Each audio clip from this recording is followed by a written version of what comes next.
We always get a lot of questions about cool season grasses and fertilization. You know, what's the right thing to fertilize with? When is the right time to fertilize? So I thought we would just try to cover that just a little bit in a short session. And so let me share a screen right now and just show you a little bit of information. And so I'm going to give you the standard comment that everybody that works for a university is going to tell you, is that you need to fertilize. If you're going to fertilize and lime, you got to do it by soil test results. Otherwise, we really don't have any idea how much fertilizer to apply. And so the good thing about soil tests is it's going to tell you what the pH of your soil is, which based on that pH, you're going to be able to get a lime recommendation, because, you know, we're shooting for getting our pH close to 6.5. The other thing that it's going to do is it's going to tell you what the phosphate and potash levels in the soil are, the P and the K, and then it's also going to then be able to give you a recommendation for the nutrients that you need to apply. Okay, and the reason that's important is because if you look at you know, some of the work that's been done about the nutrients that get pulled off with hay production, it's actually pretty significant. You look at this chart and say, just look at tall fescue. If you get a 3.5 ton hay yield from the fescue, this is the estimated pounds of nitrogen, phosphate, and potash that are getting taken off with that hay. And so, you know, it's not going to take very long if you are not fertilizing adequately to where you're going to be mining out a lot of these nutrients, because you're taking off so many of them. So a soil test is going to be extremely important. That way that you can make sure that you're applying the nutrients to replace what's getting taken off with this hay production. Now, in terms of when is the best time to fertilize, really with phosphate and potash, you really need to only put those on, particularly with cool season grasses, one time a year with the levels that we're applying. So basically you can do it, you know, either in the spring or the fall, whenever really is convenient for you. Nitrogen, on the other hand, that's something that, you know, we can't put on just any time that we want to. We need to put that nitrogen on just ahead of when the forage plants are going to need them to be able to grow. So usually, you know, that's going to be kind of in the spring for hay or for grazing. And then also we can put it on in the fall to be able to, if we want to get a fall hay cut, or particularly if we want to stockpile tall fescue. So if you looked at the growth curve of cool season grasses, basically what that means is, you know, we want to make an application of our fertilizer, and primarily this is going to be following nitrogen. Okay, just during that green up period, so that late February to early March window, that's when the fescue is greening up, it's starting to grow, and so you want to have that nitrogen there so you can promote as much of that growth as possible. Now, there are times where we can come back potentially sometime in the early May period and apply a second application of nitrogen if we would like to.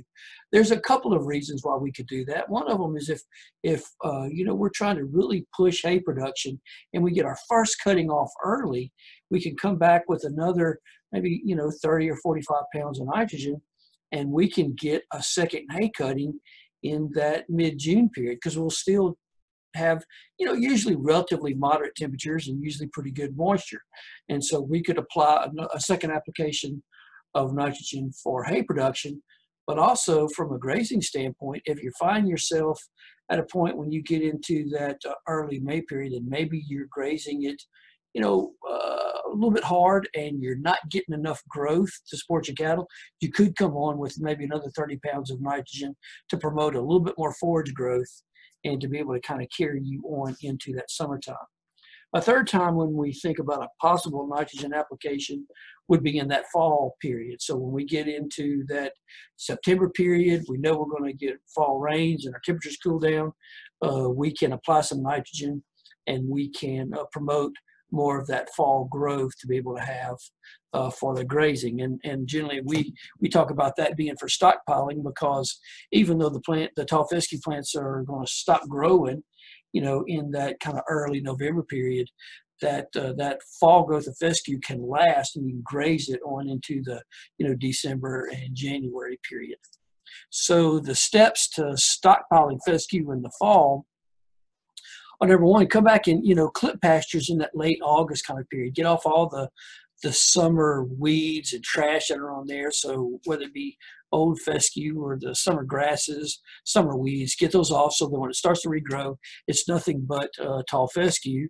And then we can fertilize with up to 60 pounds of nitrogen per acre.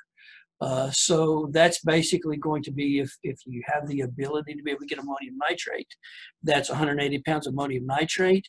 If you can't get that, you're going to be using urea. That's about 150 pounds of urea. Now be careful if you're using urea during this time of the year. Make sure that you get it coated with some type of a urease inhibitor so that you won't lose as much of that nitrogen to volatilization. And that way that can help your efficiency of your nitrogen use. And then I have put on here, make sure to wait and fertilize after you get a good rain, because if you find yourself in a situation the first week or so of September and we haven't had any fall rains, that pasture is going to be potentially in pretty bad shape. It's going to be pretty drought stressed. And so wait until you get moisture in the ground so that the fescue is going to grow.